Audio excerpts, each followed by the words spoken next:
Hi guys and welcome back to Football Manager 2017 as Real Madrid.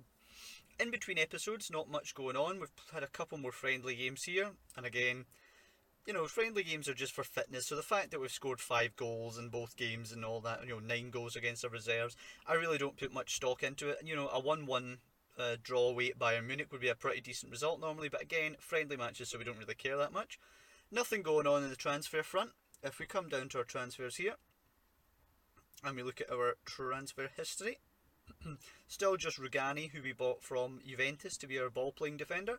Nothing else. I mean, there's a couple of a couple of loans for relatively irrelevant people here. All these guys who just have loan without any kind of fee per month. They're just young guys who I didn't think I could demand any fee for, like we did for Asensio or Lineheart or anyone. So all I've done, you'll see the date now up here, August 9th. So we've moved quite a way forward, but basically that was just so we got to the games.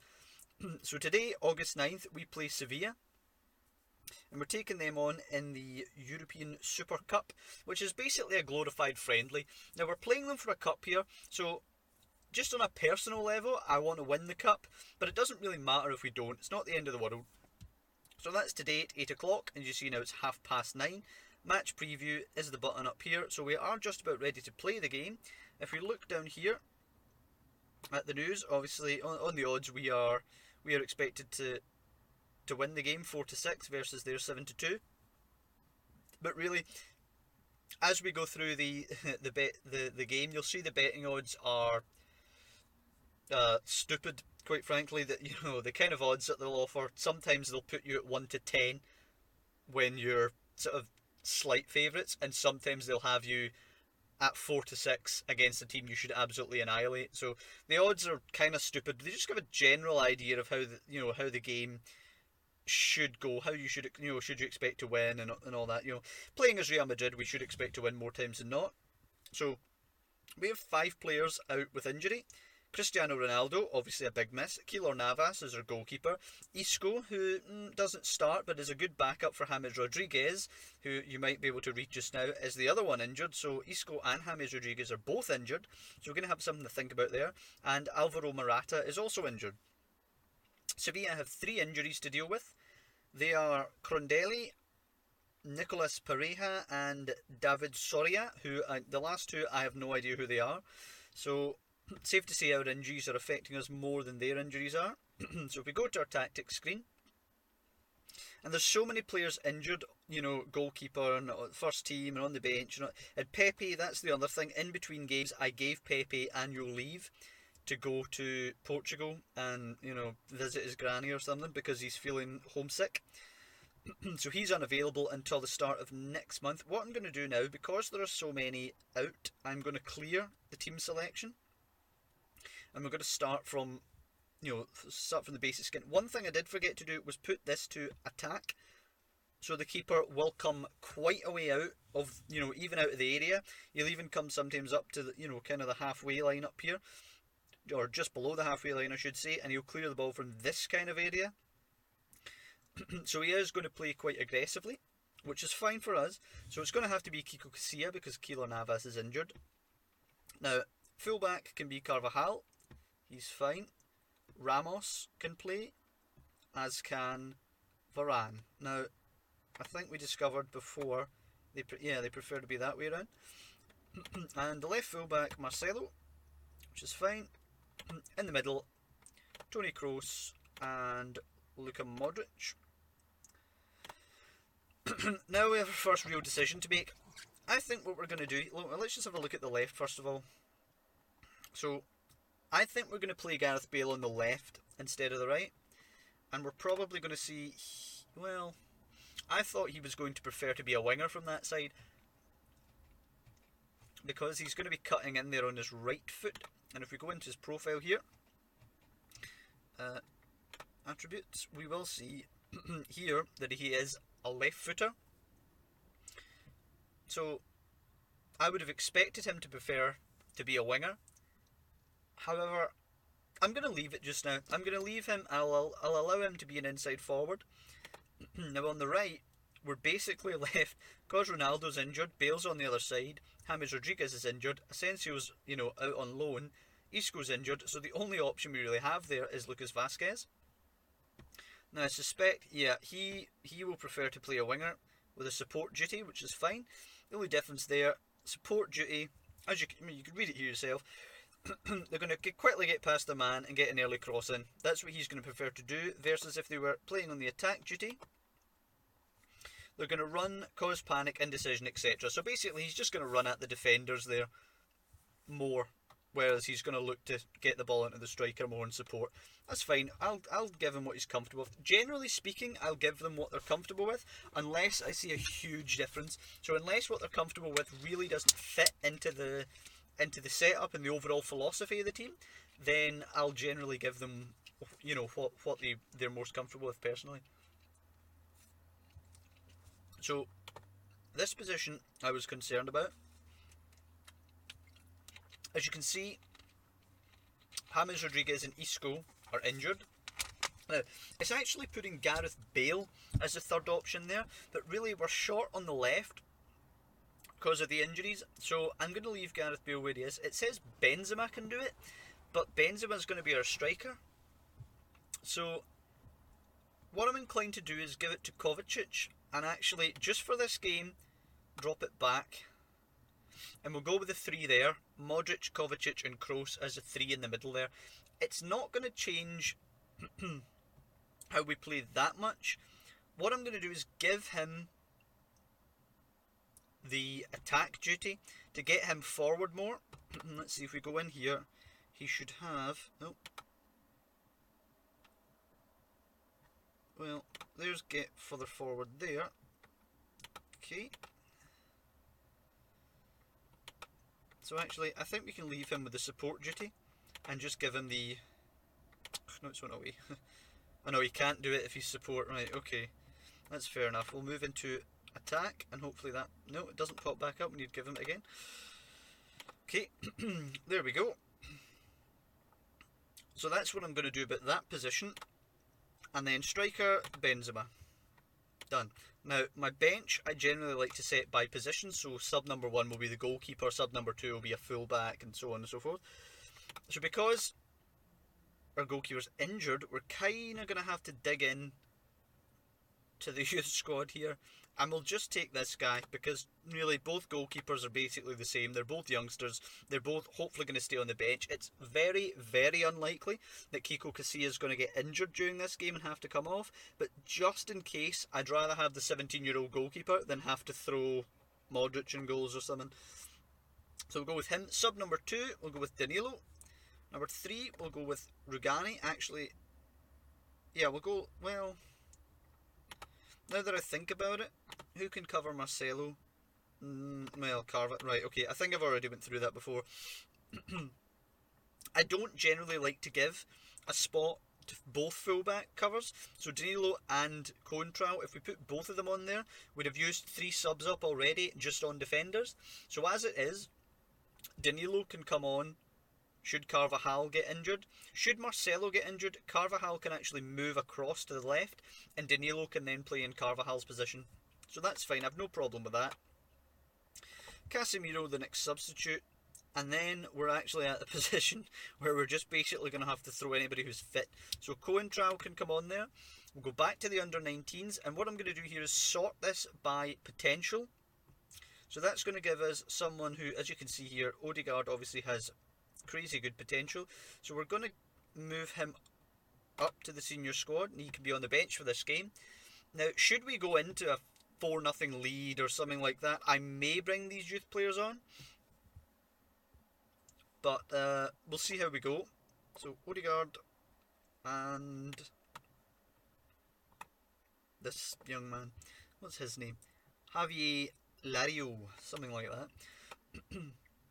So I think we're ready to go. Fluid control, just check our instructions. Higher, middle, out of defence, lower tempo, fairly narrow, shorter passing, close down sometimes, more expressive and roaming from positions, work into the box, look for the overlap.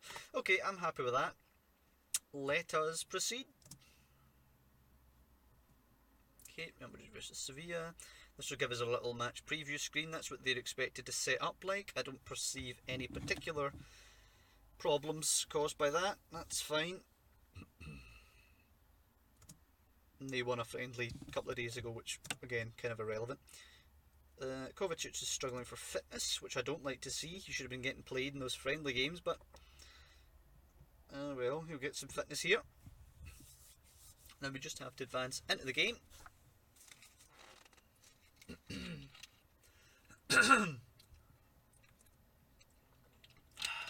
Just take on some water before the game here. Okay, now the teams are going to warm up. Obviously, don't want them getting injured.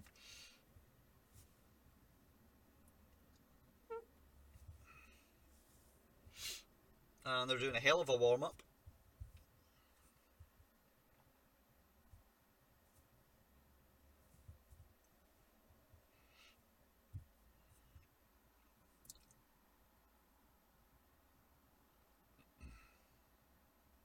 Well, nobody should have any excuses for getting injured during this one. Okay, so the pre-match analysis, they think it's going to be close and they think it'll go to penalties. Okay, and they're trying to compare Ronaldo to Crondelli. Okay. Key battles, Benzema versus Adil Rami. Okay. Right, so first things first. Come on. There we go. Okay, it's my first day of course it's a special day to be the Real Madrid manager. How much is that guy chances you win? No, I'm not going to get drawn into that. So basically, a lot of the time, if the other team has anyone injured, and I mean anyone, not just, not players who are of any significance, they could have a player who hasn't played a single game all season, come off the bench for 3 minutes in the last game and get injured, and they'll ask you how important is it that he's injured. So generally, I'll just deflect those questions, unless it is like, how much of a boost is it that Messi's missing or something. Then I'll answer it, but generally speaking, I just pick the middle answer and deflect the question. So we can see they set up as we expected them to do. This guy is pretty far forward there, so that's possibly going to create space for Gareth Bale. Here's hoping, and Nasri I don't expect, or Vitolo actually, to be very good defensively, so we should be able to get at these fullbacks. And Zonzi in the middle there, he's going to be pretty outnumbered in there against Kovacic, Modric and Kroos. He has the two Kranovitter and Ibora in behind there to try and help him, to try and protect the centre backs here. However, with Bale coming inside, Kovacic getting forward, Modric and Kroos will press up a bit. We've got the fullbacks coming up in the overlap. Really, these guys should break down. These guys should have 2, 3, 4, 5 people running at them at all times, and it should confuse them. Now, their striker is a pretty good player, Vieto in there, and he might cause, we might get a problem if the fullbacks bomb on, Kovacic is up, Modric is roaming, and the ball gets launched forward pretty much, and someone can get it, a flick on maybe, Vieto flicks it on to Vitolo or Nasri. Possibly that could be a problem for us, but we're just going to get into the game here and see how it goes. Now, generally speaking, with the opposition instructions, I like to ask the assistant just to get the base, because going through and doing it all yourself, it takes a bit of time and it's kind of annoying, frankly. So, unless they do something that I disagree with, I wouldn't have done, or I think is stupid, then I generally go with what they have. But let's have a wee look at Vitolo and check his pace. So 14 acceleration, 13 pace, so he's not really going to burst away from us. So I don't think there's much of a problem with marking him relatively tightly. Nasri I think is similar. Yep, 14, 14. So I don't have a problem with attacking them marking them relatively tightly. Vieto, I'm going to leave, because if you mark him tightly, he could run in behind us. So I'm going to go with that. I think that's, that pleases me. We're expected to win. We should tell them we expect to win. I'm going to say win it for the fans, just because I don't want to come out here and put pressure on them to win a trophy that doesn't really matter. So, and again, passionately, I completely believe in you. That's generally what I'll say to them before every single game, unless we've been on a really bad run and I have to lay into them or something like that. But generally I'm going to say more or less the same thing. Makes them all look happy and confident. So let's get going here. And I'll just make couple of changes from the pace that I normally play at. So I normally play relatively quick, but what we're going to do here, just so we can follow along, we're going to move the pace down a little, and we're just going to show the key highlights. I'm not going to put any sound on, just because I think it could get too loud and overwhelming. So we're going to go with this. Excuse me. And we're going to play. So another thing that I like to do, just quickly here, I like to set this to the match stat screen, just so I can monitor the possession and the shot count and all that, and if we're racking up too many fouls or whatever. I mean, you can go into more stuff, and it could get a bit complicated. So I just leave it at that, and I like to see my team stats here, see who's playing well, who's playing poorly, if anyone's condition is really deteriorating. I don't like Ramos starting with an 89 actually, but let's just go and we'll see what happens here. Here we go. So I expect to have a lot more possession than them, so I don't like these early numbers. There we go, that's better, 50-50. I don't expect to completely overwhelm them, but I do expect to be the better team. Here we go, right. Toni Kroos to whip in the corner. It goes, and they manage to clear. See, this is the situation where we could be in trouble if we give it away. Oh, okay. Vieto's coming forward. That's exactly what we need. Benzema should be in here for 1-0. There we go. Lovely jubbly. That's the kind of start we need. So now they have to chase us. You know, they can't sit in and try and be defensively rigid and just try and ride out the storm because, well, obviously because they're going to get beat if they do that. They kind of need to come at us a little bit. So hopefully that should create a bit more space for us. Okay. Thought Benzema might have had a booking there, but he's okay. So a relatively dull half, but we do have the lead. So I'm comfortable with that.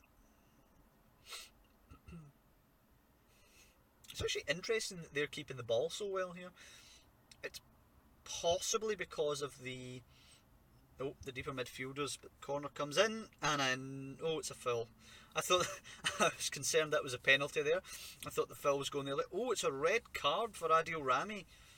A violent conduct. That's not good. Well, it is for us, but it's not good for them. So really in the second half now, we should be able to play a bit more expansively. So we're 1-0 up half time. Not a lot of action going in the game, which is perfectly fine. Got one hand on the cup, make sure we bring it home. But what I'm going to do now, actually, Marcelo's had the card, so we can tell Marcelo to ease off when he's tackling, to reduce the risk of him getting sent off, or we could just bring on Coentrao. So that's what I'm going to do. I'm going to bring Fabio Coentrao on, and I'm going to bring on Martin Odegaard for Kovacic, and I'm going to push it up here to the way we were initially going to play, so he can get a run out. We're only 1-0 up, but given the fact that they're down to 10 men, I don't really see any problems here. So what I'm going to do, again, I'm just going to tell them they have a lot more to give, and I'm confident that they'll give it. It's good to see that we've only had one chance and we've taken the chance, though. Being clinical is going to be important going forward against teams like Barcelona, because you can bet if Luis Suarez gets in for a chance, or Messi or Neymar, they're going to score. So we need to make sure we take our chances. And there's another yellow card for Sevilla, or a yellow card for Sevilla. Their only card so far has been the red card. And we're just edging possession a little bit now, which surprises me considering they're down to 10 men. Let's try retaining possession and see what we can do about those stats. Corner coming in. And they've equalised. That's not good. Against 10 men, we really should not be conceding an equaliser. That's very poor. So we're gonna cancel that now, because we can't afford, frankly, to just knock the ball around. We need to score again. That is hugely disappointing. And you can see the keeper there, Kiko Casilla, with that 6.2 rating in there. That suggests to me that he's at fault for the goal. It's not good. So they're bringing a striker on for... Oops. Yeah. So Kroos whips it in, away by Nasri. Kroos again. Oh, and Odegaard hits the bar. That would have been lovely for the youngster. But basically what they've done here is go the two strikers up top, and then they've kept this kind of rigid defensive formation. So they're really going to try and hit us on the counter now. Oh, did that just change there? Let's see. It did change. Oh, that's interesting. Put Nasri out there. Alright. So perhaps we want to focus our play down this side, where they only have one. And he could get double teamed quite easily down the right. But we're going to see how this move goes first. And we're going to be very, very disappointed if they manage to score with one guy up against their whole team. Okay, Modric and Varane and Ramos, and here we go. This is better. Oh, there we go. They're going to go down to 9 men. If we don't batter them now, then I'll be severely disappointed. So what we're going to do, we're going to pause this. We're going to go attacking. We're going to exploit that right flank. We're going to up the tempo. We're going to go wider and try and stretch them as well. So really, they should have no chance now that they're down to 10 men. Down to 9 men. If we don't beat them here, I should just resign right now.